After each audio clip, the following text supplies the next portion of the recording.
Abonnez-vous et cliquez aussi sur la petite cloche de notification pour ne rien rater de nos prochaines vidéos. N'oubliez pas de partager aussi la vidéo et de la liker.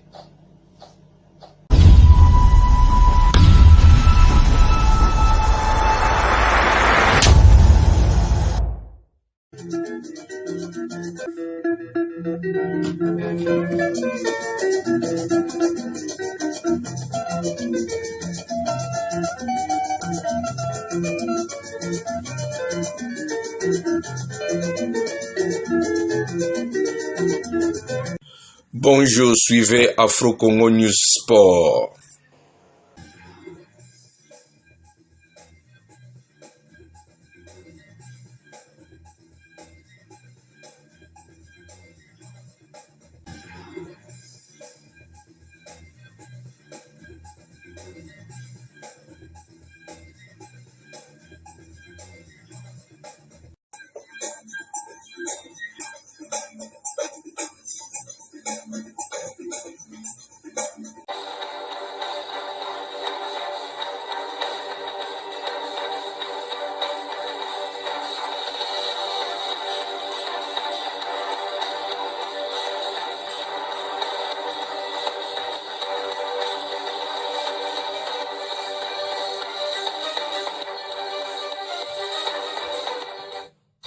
Madame, monsieur, salut et bienvenue sur Digital Congo Télévision et FM. Bienvenue dans ce nouveau numéro des sports décryptage de ce lundi 8 décembre 2025.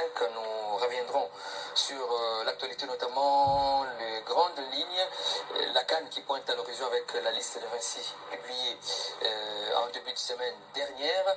Nous évoquerons également la Ligue nationale de football, Illico Cash Ligue 1, avec les équipes qui commencent à esseler petit à petit, notamment MK. Malolé, on va y revenir. Il y aura aussi du basketball dans cette édition.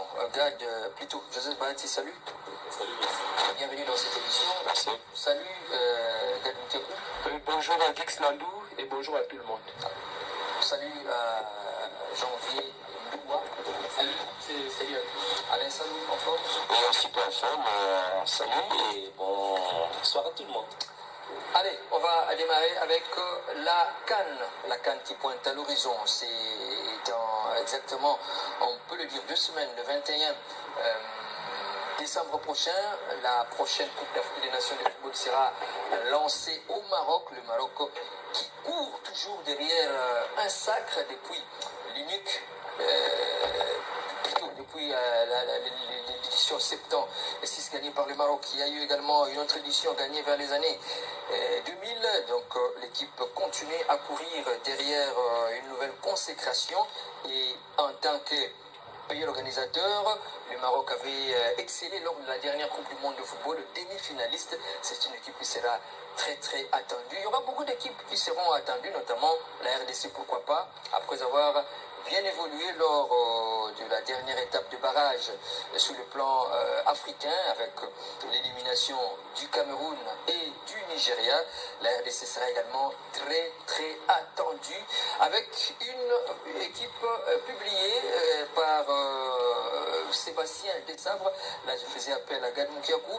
Gad, je pense qu'on peut avoir un peu la quintessence de cette liste de 26 qui a été publiée par Sébastien Desabre. Il faut retenir tout simplement qu'il n'y a que des joueurs. Bon, il n'y a pas de joueurs locaux au sein de cette liste.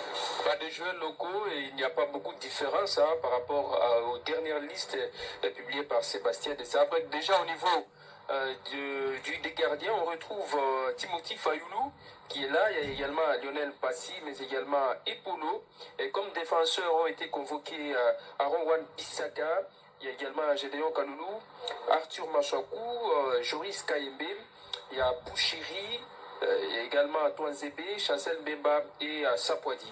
Et comme milieu de terrain convoqué par le staff technique de la RDC, Noah Sadiki, il y a Kayembe, Samuel Moutoussami, Charles Piquel, Nathanaël Moukaou, il y a Strohens qui aussi est convoqué au sein de l'équipe nationale, Théo Bongonda, Balikwisha, il y a Mboukou, et Chipenga également. Et pour finir, au niveau de l'attaque, ces léopards. On retrouve Sibon Banza, il y a Fiston Kalala Mayele, Samuel Essendé, Meshak Ilia et Cédric Bakambo. Cédric Bakambo qui sera peut-être, je dis bien peut-être, à sa dernière canne. Ce sont le cadre de cette formation, également Chancel Mbemba, avec autant de cannes qui seront peut-être à leur dernière Coupe d'Afrique des Nations de football. Alors, le constat est fait, il y a que des joueurs qui évoluent sous notre cieux dans cette liste. Bon, ça crée, ça fait délier des langues à gauche et à droite. D'aucuns souhaiteraient voir quelques locaux être de la partie, mais bon c'est quasi fini. Alors je pense pas, qu'est-ce que les amis pensent ici, cette liste susceptible de nous amener à un sacre comme attendu, il fallait impérativement intégrer quelques locaux? Bon, je pense oui et non en même temps. Oui, parce que ça va promouvoir un peu le championnat national. Ça permettra à ce que le championnat national puisse avoir, entre autres, des annonceurs et puis des recruteurs qui peuvent y jeter un coup d'œil pour essayer d'y prendre quelques perles rares. Mais non, parce que le niveau de compétitivité entre les deux groupes n'est pas le même et ça risque de créer un déséquilibre au sein de l'équipe nationale. Parce que quand vous prenez un joueur qui joue le championnat national, comparativement à celui qui est en Europe, même s'il joue en deuxième division, le niveau de compétitivité n'est pas le même. Parce que là, c'est pratiquement après 3 jours, il a un match, mais ici chez nous, on connaît les réalités, il y a des reports en report, les journées ne sont pas respectées. Comme preuve, si vous regardez le classement actuel de la Ligue Foot, il y a des équipes qui sont à 11 matchs, il y a celles qui sont à 7. Donc la compétition n'est pas, les journées ne sont pas respectées et les joueurs n'ont pas le même niveau de compétitivité dans les jambes. Et ça peut créer un déséquilibre au sein de l'équipe nationale. Mais au-delà de tout, le choix revient, ou soit les choix reviennent au patron du staff qui est Sébastien Desabre, et il fait cette sélection par rapport à un projet et puis par rapport à un objectif assigné qu'il doit atteindre. Si il estime que dans cet effectif, j'ai besoin d'un tel joueur, comme il avait fait avec Oscar Kabouit, qui avait joué d'ailleurs, il a été appelé en équipe nationale, je crois, à 2 reprises, il a même joué un match ici au Stade de Martyrs.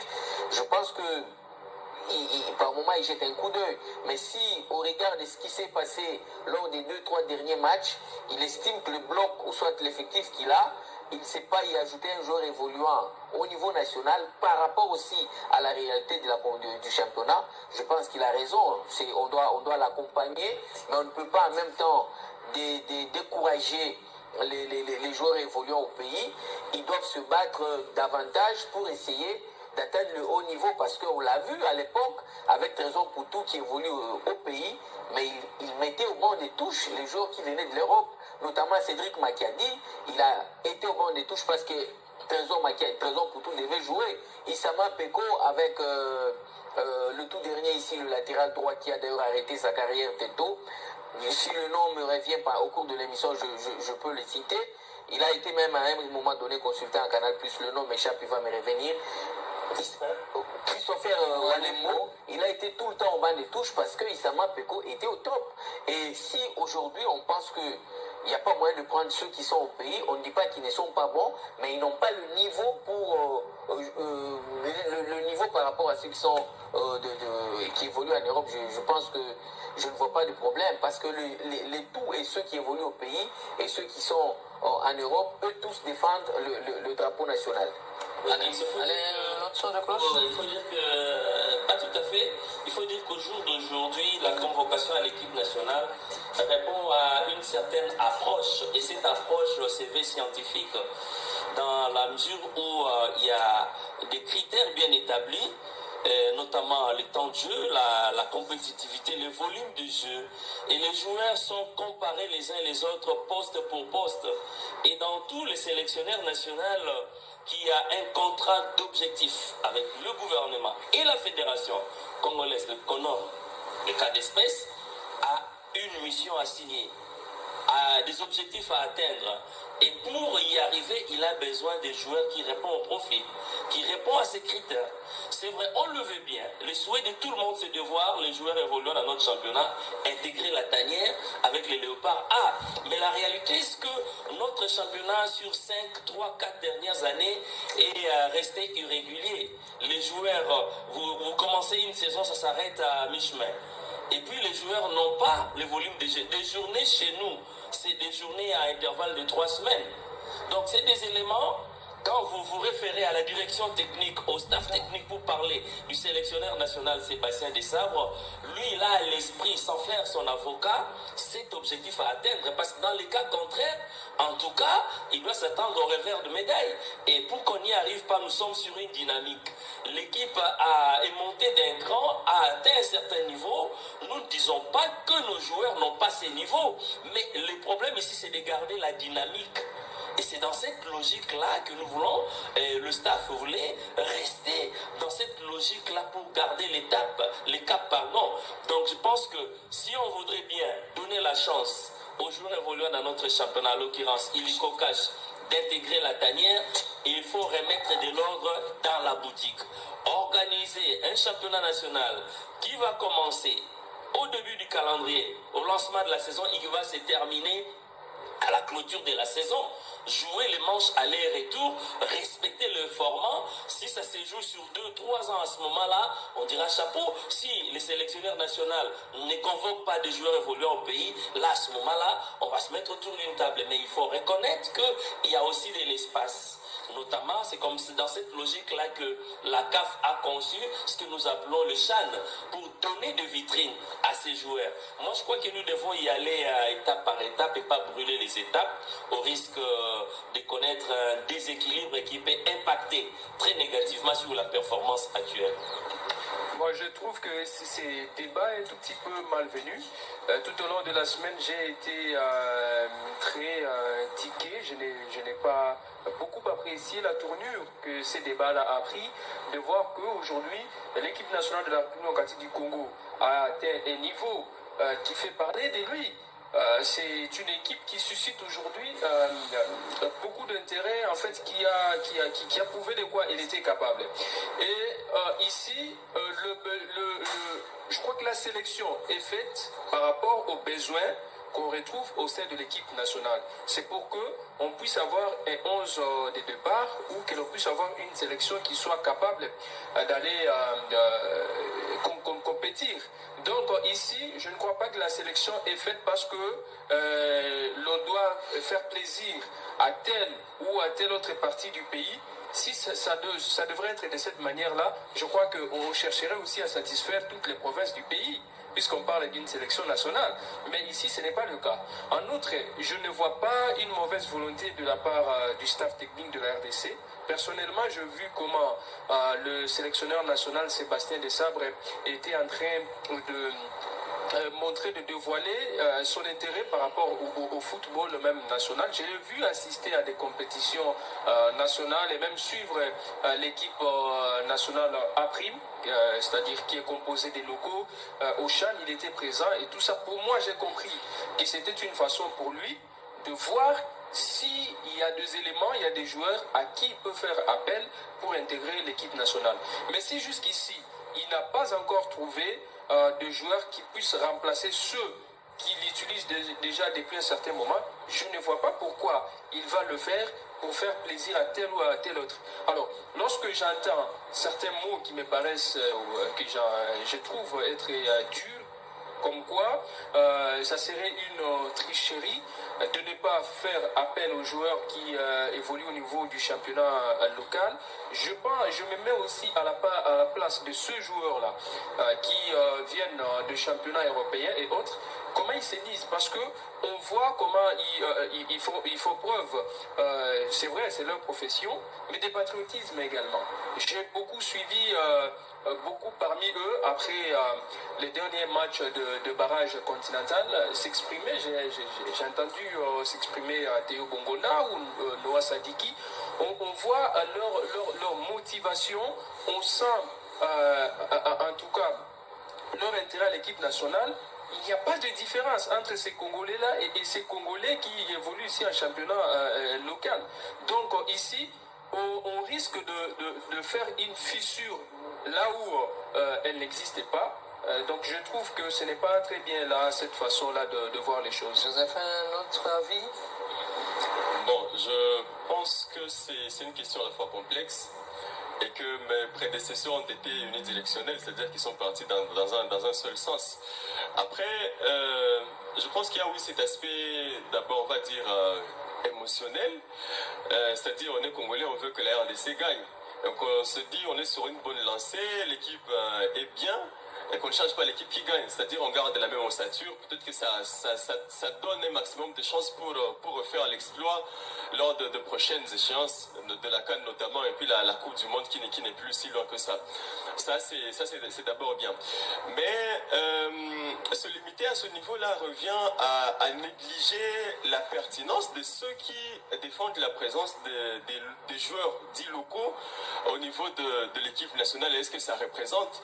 Et aborder cette question-là reviendrait à en venir à la source du problème, c'est-à-dire à l'organisation du championnat, à l'encadrement des jeunes, à toute la négligence aussi qu'il y a derrière tout cela, derrière l'organisation du championnat. Moi j'ai évoqué la question à la radio aujourd'hui dans l'émission. Il y a un auditeur qui a appelé, bon, en des termes simples, il dit, bon, championnat organisé à Kame, et ça médiatisé. C'est-à-dire que les gens qui jouent la foot ne sont pas connus. Parce que vous voulez suivre la foot, vous suivez quelle chaîne de télévision? Rien, aucune. Alors que pour le moment, la médiatisation c'est devenu une question cruciale. Et du point de vue social ou sociologique, mettez-vous à la place d'un parent qui dit par exemple à son fils, non, le football pour le moment ça donne bien, moi je préfère que tu consacres ta vie au football pour le moment. Alors il joue, peut-être qu'il est quelque part à Tchangou, le terrain là, il dépense de l'argent pour l'amener à l'école de foot chaque jour. C'est pas pour la suite qu'il finisse toute ta carrière avec New Jack comme le haut sommet par exemple, avec tous les respects que j'ai pour New Jack, j'aurais cité DCMP, avec le Congo et le reste, c'est pas pour qu'il se limite à ce niveau-là, alors qu'il peut toujours avoir moyen de porter le maillot des léopards de la République démocratique du Congo. Je crois qu'il faut prendre la question aussi de ce côté-là, et si vous en arrivez à ce niveau-là, vous ne vous limitez pas seulement à Sébastien de Sabre. Vous voyez que la question, elle est plus profonde que lui, Sébastien de Sabre, et que bon, je regrette parce qu'aujourd'hui la question, elle apparaît alors qu'on en a toujours parlé. Nous, on en a toujours parlé parfois ici, parfois lors de différentes émissions. On dit à toutes les fois qu'il n'y a pas de joueurs dans la foot. Je ne sais pas si c'est parce que, bon, avec tous les respects que je leur dois, et Jeune Kabongo, Yves Diba, Constant Omari et le reste évoquent la question que ça prend maintenant de l'ampleur, alors que c'est une question qui a toujours été existentielle. C'est pas seulement aujourd'hui qu'il y a une liste de 100 joueurs locaux. Bon, j'espère aussi qu'il n'y a pas de machination ou de besoin de manipuler ou de chantage derrière, parce que ça a toujours été ainsi depuis des années. Et nous, on a toujours été là à en parler, mais on n'a jamais été entendu. Et puis une question fondamentale. S'il faut prendre un joueur de la foot pour l'amener là, jouer la CAN et le reste, on prend qui? Vous citez qui? Est-ce que vous avez des noms qui viennent à l'esprit? C'est aussi là une question qu'il faut se poser. C'est pas la faute à la technique peut-être. C'est pas la faute à la technique, à ce qui est affiché sur la pelouse et le reste. C'est aussi une faute de vente, de marketing du championnat national. Là aussi, il y a une défense qui est totale. Et qui est responsable de cela? C'est à la fois la fédération qui est à la fois responsable du championnat et aussi de l'équipe nationale. C'est aussi le ministère des Sports qui prend de l'argent, ou aussi même du gouvernement. Bon, après, bon, c'est une parenthèse. J'ai entendu le chef de l'État vanter le ministre des Sports. Mais après, on rentre, on se demande, vraiment, est-ce qu'on regarde le même football? Le sport national, c'est pas seulement l'équipe A. C'est aussi ces jeunes qui sont là. On recevait, il y a une année, je crois, Anani qui avait remporté la Ligue, ou alors le championnat de Bukavu. Il reçoit $500 comme équipe championne. Ici, ça fait polémique. À moins qu'ici, ils sont champions de l'EPFG, on leur donne. C'était $2000. Après, 250. Non, 250, ça on est venu réparer. Après, le ministre, je ne sais même pas s'ils ont déjà, reçu la somme. Donc, c'est des problèmes qui sont sérieux parce que vous faites face à cela. Des gens joueurs qui n'ont pas de bottines. On a vu les images de Sangabale récemment ici. Parce que le championnat, il n'y a pas d'argent qui circule. Et entre-temps, on prend des millions de dollars, on peut en donner à je ne sais qui. Peut-être 38 et 30 secondes, pardon. Je pensais que Bahati allait aller dans un autre sens que comme il l'a dit au départ, mais je pense qu'il a rejoint, il nous a rejoint. Le problème... Je ne peux pas faire autrement. Non, le plus grand problème, c'est... Je ne suis pas carré, j'aborde le dossier dans sa complexité. Justement, parce que, moi je l'ai dit au départ, prendre un joueur au niveau national, c'est aussi promouvoir ce championnat-là. Ça permettra à ce qu'il y ait des managers qui viendront recruter ces joueurs-là et les amener ailleurs.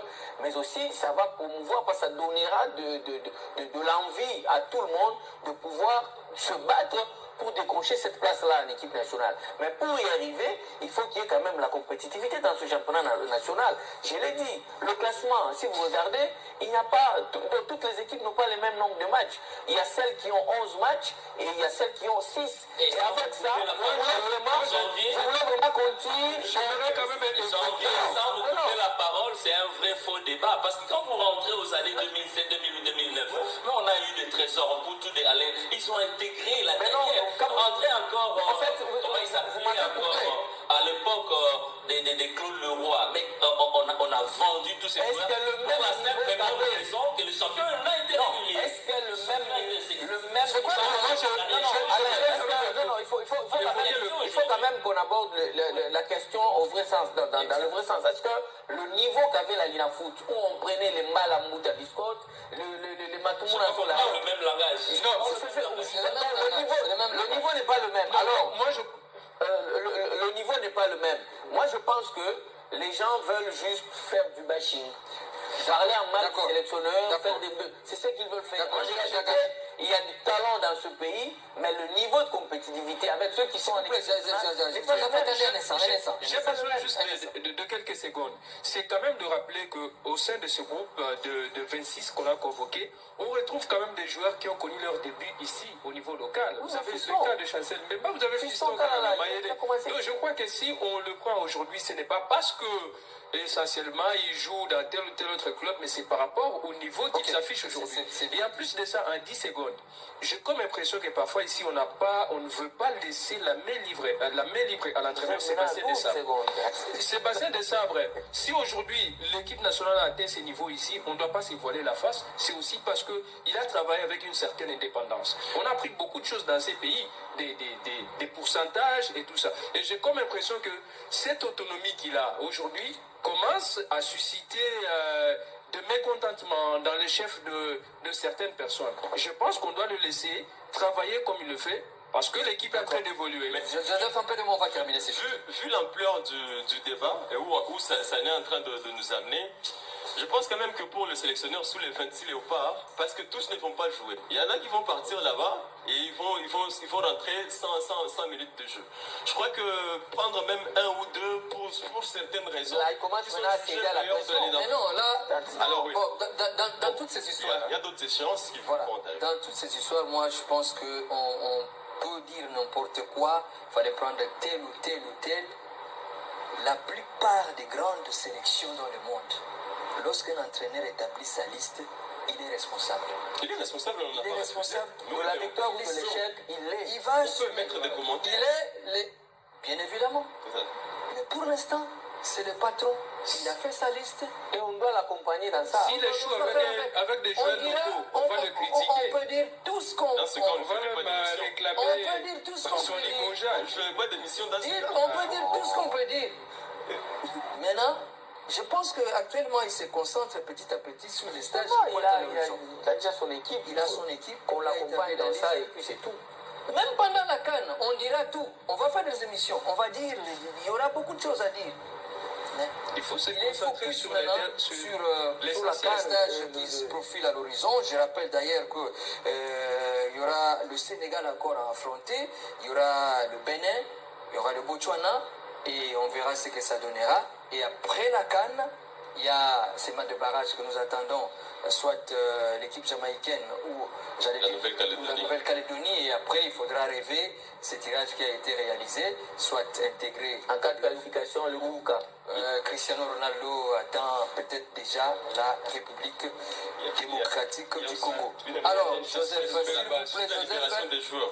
Pardon? Sur la libération des On joueurs. sait ce que ça donne, on l'a critiqué ici. Bon, on attendra La libération maintenant des la joueurs, la date. même mise de la FIFA sur. On attendra cette date pour que ce stage en Espagne puisse démarrer. Non, Et je on crois est- que Joseph. Alors, on ouvre encore une porte de débat, Alain. Joseph est en train Allons-y. d'évoquer une Parce que question vous- très capitale parce que Allons-y. je trouve qu'au niveau de la FIFA, on est en train de tourner en bourrique la CAF. Parce qu'on change de calendrier, je Ou même termine. l'Afrique. On change de calendrier comme on veut, on peut perturber le programme de toutes les sélections nationales et nous devons trouver ça normal. Ce n'est pas correct. Déjà, ça va impacter négativement sur le niveau réel de la compétition. Oui. Alors que la CAN a atteint un certain niveau. Et Motsepe, qui est année le président, je crois que messieurs, vous devez avoir une personnalité africaine pour défendre le football africain. On vous voit à chaque fois à côté Infantino. C'est votre amitié qui est privilégiée. Et là, à la merci pratiquement du football africain. Là, on n'est Comment pas on peut d'accord. changer à Là, on 2 n'est semaines pas de la d'accord. compétition On n'est où pas change les dates de d'accord. rassemblement Ça impacte négativement et en sur le faveur des football. qui des clubs européens? Vous comprenez? Non.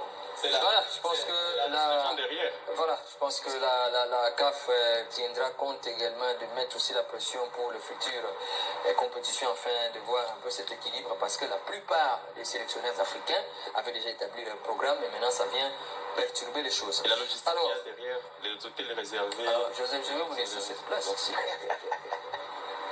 Alors on va poursuivre cette édition en plus il y a également les temps qui courent derrière nous. Alors on va prendre la Ligue nationale de football et les Cocache Ligue 1 où il y a des équipes qui petit à petit commencent à exceller, notamment Malolé, on en parlait, ainsi que MK. Ces équipes ont joué la semaine. Une idée sur la prestation de ces équipes MK qui a joué la semaine? Oui, on peut commencer avec MK qui, cette saison, évolue en première division de la Ligue nationale de football. C'est une première quand même pour l'équipe qui est également en train de réaliser des prouesses, on peut le dire, parce que pour le moment, cette formation de MK Étanchété occupe la deuxième place au classement du groupe B avec 19 points, même si là, il y a encore des débats, il y a des sanctions, on doit voir s'il y a des points à retirer à certaines équipes ou non.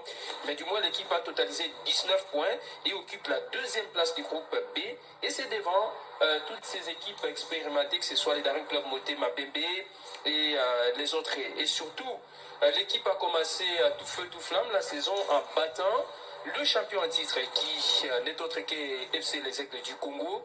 Donc le champion en titre a subi sa première victoire sa première défaite devant cette formation de MK Étanchété. C'était sur un score de 2-1. Alors jusqu'ici, MK Étanchété a réalisé donc 5 victoires. Il y a 4 matchs nuls et 2 défaites simplement.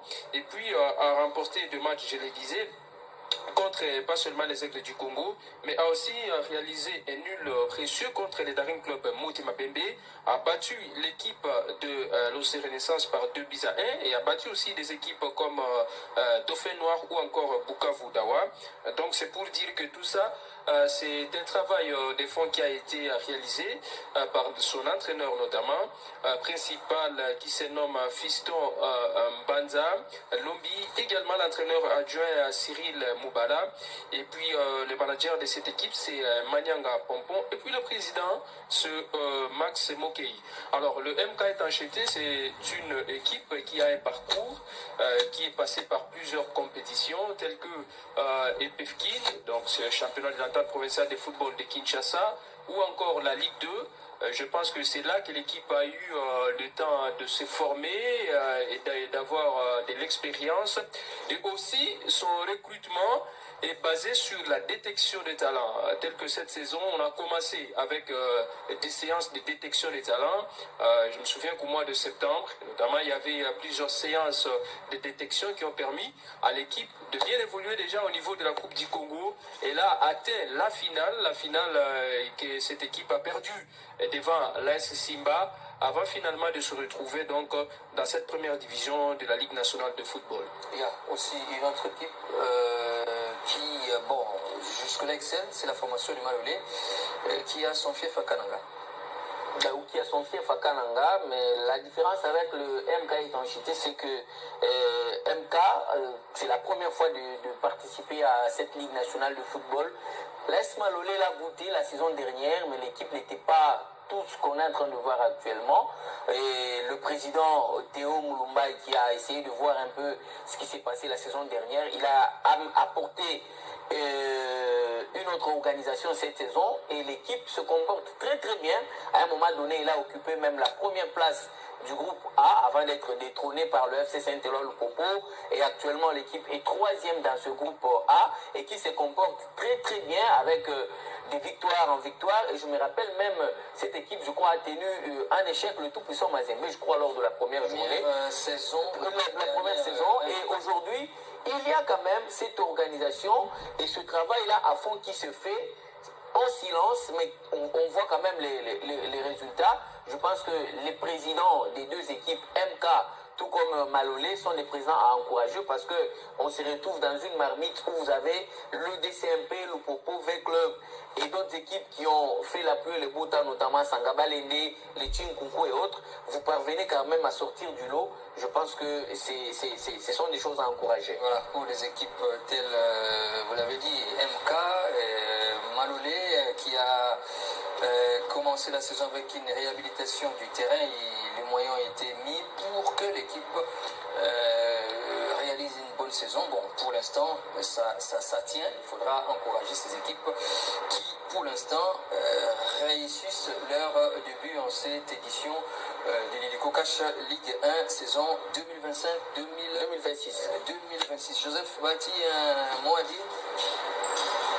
Bon, pour MK, c'est une équipe qui a joué la finale de la dernière Coupe du Congo. Ils se sont certes préparés pour avoir un bon niveau de la compétition. Ils ont gardé l'ossature. Ils ont opéré des aménagements au niveau du comité pour dire qu'il y a maintenant de plus en plus de moyens pour avoir le niveau de la première division. Bon, et puis pour l'AS Malolé, ils viennent en première division la saison dernière. Maintenant, ils enchaînent et on sent qu'ils ont vraiment de l'ambition. Il faut toujours saluer le mécénat qu'il y a derrière, avoir des personnes qui mettent des moyens sans savoir clairement ce qu'ils gagnent derrière, parfois sans motivation politique, dans des conditions difficiles, des conditions de logistique, des fanatiques aussi qui parfois mettent leur propre équipe en difficulté. Ils sont aussi exigeants et de leur exigence là, ils agissent parfois bêtement, ils envahissent l'heure des jeux, il faut payer des amendes et tout le reste. Mais ce que ça dit clairement, c'est que le championnat est amplement disputé. Il faut toujours souligner l'enjeu. Dans chaque groupe, il va seulement avoir 4 équipes qui vont avoir accès à la phase de play-off.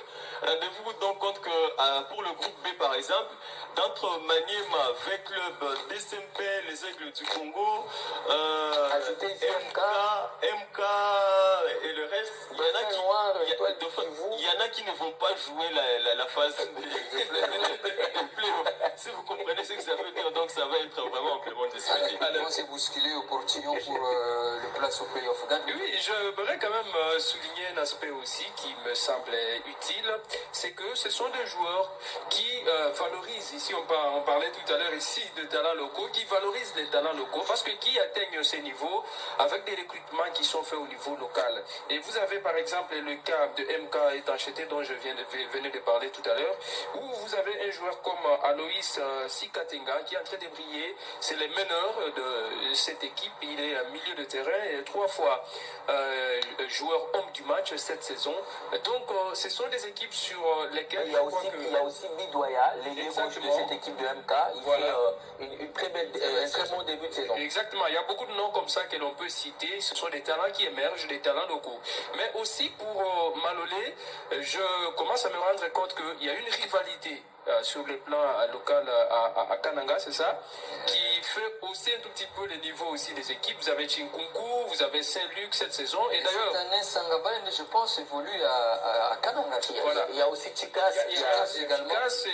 Il y a Chinkunku, il y a Saint-Luc. Et à chaque fois d'ailleurs qu'il y a de derby là-bas, vous sentez qu'il y a l'engouement, il y a le stade rempli et tout ça. C'est peut-être un des éléments qui fait aussi bousculer les choses de ces côtés-là. Et juste pour faire un pont entre les sujets qui a fait le tour de table des chaises ici et le sujet actuel, vous allez bien vous rendre compte qu'au niveau des clubs, ces équipes dites de seconde zone hier sont en train d'émerger et de faire mal à certains cadors du championnat. Ce qui voudrait dire qu'au niveau des clubs, on sent et on salue les efforts du staff dirigeant, la volonté des entraîneurs, des acteurs, des joueurs notamment. Mais il y a, pour parler développement du football au Congo, il y a aussi une partie, c'est le pouvoir public qui est appelé à poursuivre les investissements dans ces secteurs afin de nous aider un jour à sortir de ces footballs amateurs pour goûter au football professionnel.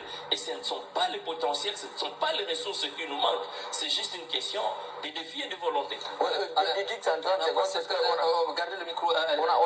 a parlé des équipes qui sont en ascension, mais il y a aussi celles qui découragent. C'est notamment l'US Panda. Cette équipe, la saison dernière, était sur le point d'être reléguée, mais je n'ai pas compris par quelle magie elle a été maintenue en Ligue 1. Mais quand vous regardez la prestation de l'US Panda, c'est vraiment catastrophique. Elle a perdu, s'il vous plaît. J'ai vraiment le profond regret de voir que la Ligue Foot, l'organisateur, n'aide pas les équipes à hausser leur niveau. Allez, on va terminer. Elle a perdu 6-0 contre Mazembe hier. On va terminer avec le basketball. Oui, en basketball, le pays est valablement représenté par la Caisse nationale de sécurité sociale au Caire en Égypte, qui joue la WBL avec une sortie réussie. Et là, nous avons d'ailleurs les premières impressions de l'entraîneur Adeko. L'équipe par rapport à la compétition. Mais aussi, on sait que le Malawi, c'est pas vraiment un pays de basket. Donc, on ne doit pas se contenter sur le match d'aujourd'hui. Parce que dans notre pôle, nous avons Ville de Dakar qui a organisé la compétition l'année passée. Voilà, et elles ont une très bonne équipe. Et après, il y a APR dans notre pôle. Donc, ça veut dire que nos adversaires directs maintenant pour être qualifiés, c'est Ville de Dakar et APR. L'année passée, on a fait un très bon match contre APR. Au début, on avait beaucoup respecté l'équipe de APR. Mais après, à la fin, c'était un très bon match. Et cette année, je pense que on doit jouer juste notre basket pour se qualifier. Là, c'est l'entraîneur Adekoko dans la conférence à match après la première sortie réussie contre l'équipe de Malawi. Bravo Hit, c'était 66-42. Et déjà, c'est lundi, la Caisse nationale de sécurité sociale a sa deuxième sortie face à Ville Dakar. Allez, on est vraiment bousculé par les temps là. Retenez que c'est CNSS qui représente la RDC. La compétition se déroule au Caire en Égypte. Merci Joseph Bahati, merci Alain Salou, Jean-Philippe Dou ainsi que Gad Moukiakou ainsi que tous les amis qui nous ont permis d'arriver chez vous à la radio, à la télévision. Retrouvez-nous dans nos prochaines éditions.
Abonnez-vous et cliquez aussi sur la petite cloche de notification pour ne rien rater de nos prochaines vidéos.